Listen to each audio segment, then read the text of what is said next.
Čau! Mums pagribas jūs mājās. Ir atsākusies skola, brīvlaiks ir beidzies. Jā. Tāpēc mums ir daži padomi, kā padarīt skolu interesantāku.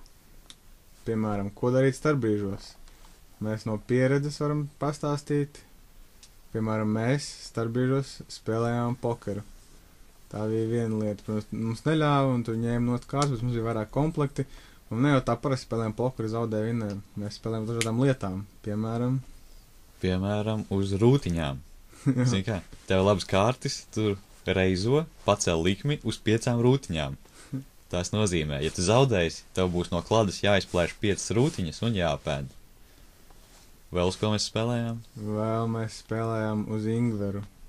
Viņš ir stiprs, viņš stiprais par ķiploku, ja jūs ēdat tāpatās viņu. Un jā, mēs spēlējām uz Ingveru vienkārši kādiem gabaliem. Tad, kad vairs nebija rūtiņas vai Ingvers, tad vajadzēja izdomāt, ko citu spēlēt. Tad mēs spēlējām pokeru uz puķu poda lapām. No puķas plēsām no lapas un ēdām. Vai arī, kad arī tās beidzās, tad vienkārši uz pietupšanos vai piepumpēšanos. Nu, tas maz veselīgi. Jā, pēc tā visa. Ja jums skolā ir stienis, tad jūs varat iet ārā un pievilkties. Vai arī vienkārši mētāt disku, bumbu, vai lekt pār grāvim, kā mēs to darījām. Jā, mums bija tāds grāvīts un mēs lecām pāri. Jā, krūtākie čaļi bija tie, kas varēja pārlikt pār grāvim. Jā, es nevarēju. Vēl mums bija blakus stāvvieta, apsargājama ar elektrožogu. Jā. Tur arī mēs likām klāt pirkstus un visu kaut ko tādu. Un tad vienreiz čalis pa to mikrofonu sāk bļot. Pa to megafonu, kas tur. Tikai citā valodā mēs nespratām, ko viņš saka. Mēs sacentāmies, kurš var uztaisīt lielāku ūdens balonu. Jā. Tā kā es uzvarēju, man bija vislielākais ūdens balons. Bet sākās stunda, un negribējās tā vienkārši saplēst viņu. Vajadzēja kaut ko interesantu izdarīt. Tāpēc es izdomāju viņu paglabāt. Es viņu ieliku somā vienkārši, pie grāmatām un visa. Kādas 10 minūtes viņš izturēja somā. Bet tad... Jā, un viņš bija tiešām liels, tā kā viņa galva plus mana galva. Viņš bija liels. Kas tur mērogiem. Un tad viņš vienkārši saplīs stundas laikā. Jā. Manas grāmatas, soma, grīda, apkārt sēdošo kājas, viss bija slapšs. Bet es sadraudzējos ar apkopēju. Jā. Tā kā es iesaku. Vēl garajā starpbrīdī bija pieklīdis kaķis kaut kā pie loga, viņš sēdēja uz palodas vai kā. Apkārt staigāja skolai kaķis. Jā, un mēs vienkārši viņu paņēmām klasē iekšā un barojām, glaudījām, un kad notika tālāk, es īsti neturos. Nu, pēc tam, kad reiz, kad viņš atkal bija skolas teritorijā, viņš nāca pie mūsu loga un gaidīja, ka viņam dos ēst. Jā. Tā kā mums klasē bija savs kaķis, kurš dzīvoja ārā. Jā, jūs varat arī kaut ko pieredināt, kad kāmu vai putnu vai... Apkopēji. Tā kā... Jā. Tātad vēl var sataisīt pārsteigums apkopējai. Piemēram, vakarā, 3 vakarā. Kad Pēdējā jūs ejat stunda. prom no skolas, jūs novākat pāri klases durvīm skoču. Vai Apmēram acu augstumā. Vai ir pārtikas plēve, tā vēl Jā. labāk un piestiprināt. Viņu nevar redzēt tā vienkārši ejot. Jā. Un tad viņā ieskrien iekšā, viņš pielīp pie sejas, pie uzacīm raujot, nost nav labi.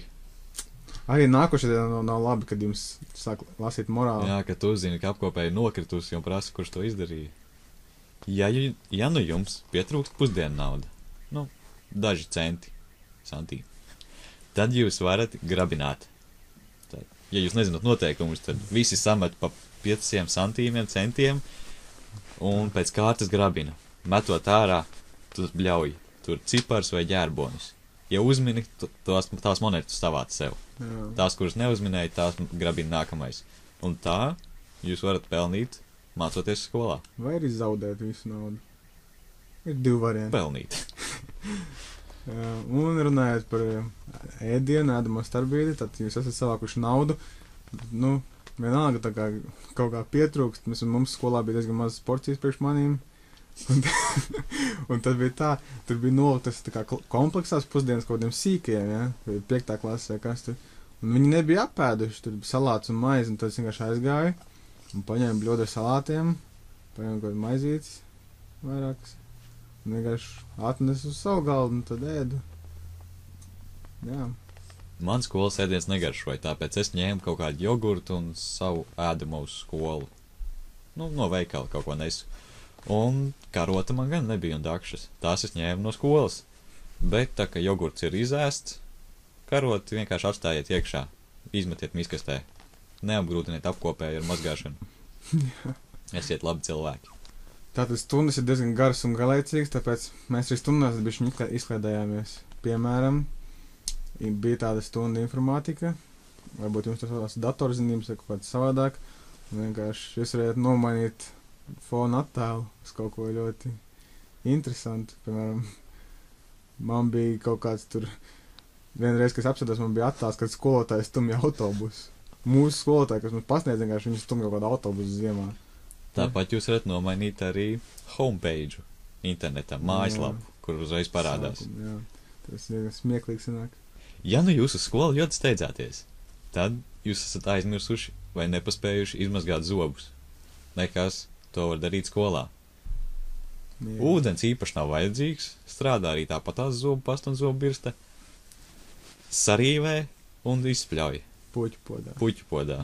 Apsēdies pie loga. Puķei viss būs kārtībā. Tas ir darīts stundā. Jā, viss kārtībā. Par to neuztraucieties. Vēl stundā jums noteikti arī uz toaleti iziet, un kad jūs tur ejat, jūs gribat pavadīt pēc iespējas ilgāku laiku, jo, jūs negribat atpakaļ. Un tad jūs varat, ir tie roku žāvētāji, ja? Jūs varat aizbāzt toaletu papīru tā kā aiz viņa, bet tā, lai tā strēle ir... Strēmele? Lai papīrs ir garāks, lai viņš tā kā šūpojās un ieslēdz viņu. Viņš ieslēdz, aiziet kaut kā augšā, viņš izslēdz ārā, viņš nāk atpakaļ un ieslēdz atkal vēlreiz. Jā, tā ir jautri darīt. Vēl vismaz man agrāk tas likās jautri, bet tagad es nezinu, kāpēc tā darīju. Es tā kā aizgāju stolot un speciāli netrāpīju pisu ārā. Es nezinu, kāpēc vienkārši apstājies tur, kur nav pisu ārā. Jo citreiz nevar izvēlēties čurāt tajā vai tajā, tu vienkārši pa vidu. Jā, bet es nezinu, kāpēc. Laikam arī gribēju apkopēt sadraudzēties, bet nepieķēra mani. Pārējiem tas nepatika, jo viņš nepabrīdināja, ka viņš to ir izdarījis. Mēs vienkārši gājām iekšā un... Jā. Tagad skolās gan arī katrā klasē ir interaktīvās tāfeles. Caur to jūs tiekat klāt datoram. Un, ja skolotāji jūs ir izsaukus pie tāfeles, bet pati neskatās, ko jūs darat, tad jūs varat caur tāfeli izslēgt viņai datoru. Tikai paskatieties, kāds skolotāji ir gars stāvoklis, jo vienreiz nāc slikti. Viņa var izmest jūs ārā un Bļaut. pavadīs jūs direktora un vecāki pavadīs jūs apakaļ iekšā. Jā, bet ir tā vērts. Pārējiem nebija jāmācās kādu laiku. Jā, ka man ieslēdz apakaļ dators. Tā tad, kaut kā zinu, tagad, kad arī starpbrīžos, stundas kaut kā pacietīsiet. Tagad klases vakari. Tie noteikti ir katrā klasē. Kaut kādi jau ir. Klasēs ir vakari. Jā. Un jā, ko darīt tajos, ko ņemt līdzi? Ne jau savu suni. Man klases vakar galvenais mērķis bija pieēsties. Viņš aizgāja no klases vakar ar vairāk ēdienu nekā atnesa. Tāpēc, ka katrs pasaka atnes kaut ko. Tu pasaka vecākiem, iedod naudu, man ir klases vakars. Viņi tu iedod pa daudz naudu, tad sapērcies daudz ēdienu, tu aiznes visu tur. Un jā, un tur ir daudz, kas uz galda. Un tad jā, beigās jums jāupurējas, jo jums būs jāsavāc klasē, jā, bet jūs savāc ar ēdienu bišķiņu. Ja es saku bišķiņu, tad... Tad bišķiņu palika. Jā, bet tā ir, protams, ir visādi tur spēles, tur nezinu, kas tur tagad Twisters un pudeli un kas vēl. Paslēpes pa visu skolu. Jā. Vēl viena laba lieta ir mēģināt tikt garām dežurantam, tā viņš to nepamana. Jā. Un, ja nu viņš ir aizmītis savā būdiņā, tad jūs varat spēlēt spēli pielipini desu pie stikla. Kamēr dežurants guļ, nolicis galvu, tikmēr kurš vairāk desu šķēles salipinās viņam pie stikla, kamēr viņš to nepamana. Jā. Mums bija rekords kaut kā. 11. Vēl viena lieta ir ekskursijas. Tātad ekskursija parasti sākās ar autobusu. Kur sēdēt autobusā? Tātad tas jau visiem ir zināms. Aizmugurē sēž krutākie, pa vidu tādi normāli, ne tur, un priekšā sēž skolotājs un viņa mājdzīvnieki. Gudrais Jānītis un pārējie. Jā, bet tad, labi, autobus ir viens, bet jums tur jāpavada diezgan ilgs laiks, vai jūs jau kaut kur braucat noteikti, ne jūs tur brauksiet uz tuvāko beķeriju. Tad, ko darīt autobusā? Ja jums ātri paliek slikti, tad labāk nelasiet vai nespēlējiet spēlīs telefonā. Es nezinu, kārtas ar laikam var nespēlējiet, bet, to visu darīt tiem, kuri nepaliek slikti. Vai arī pārliet dažās dzērienas citās pudelēs, bet lai krāsa tāda pati, lai neviens nepamana. Jā, jūs varat rādīt vidējo pirkstu mašīnām, kuras apdzinat, māc varbūt, kāds garastāvoklis, vai kas pie stūras sēž. Jūs varat mētāt cepumus citiem, bāzt košanas matos. Es jau nesaku, ka tas jādara obligāti, bet, tā ir iespēja. Jūs varat spēlēt spēli, iesiet blakus sēdētājiem par katru zilo mašīnu. Jā. Es sēdēju blakus skolotāju. Bet, tā ir mūsu pieredze ar ekskursijām, klases vakariem un skolu vispār. Cerams, ka kaut kas no tā noderēs arī jums skolā, paliks interesantāk. Jā. To, ko jūs darat skolā, jūs varat droši rakstīt mūsu komentāros. Un arī rakstiet jautājumus, jo nākošā epizode Piektdien, kas būs, sastāvēs tikai no jūsu jautājumiem, mēs atbildēsim uz tiem. Jā, mēs atbildēsim uz jūsu uzdotajiem jautājumiem un parunāsim par tām tēmām. Tā kā rakstiet, mēs parādīsim jūsu niku, jūsu jautājumu video, un uz to atbildēsim, parunāsim. Spiediet laiku. Un čau! Čau!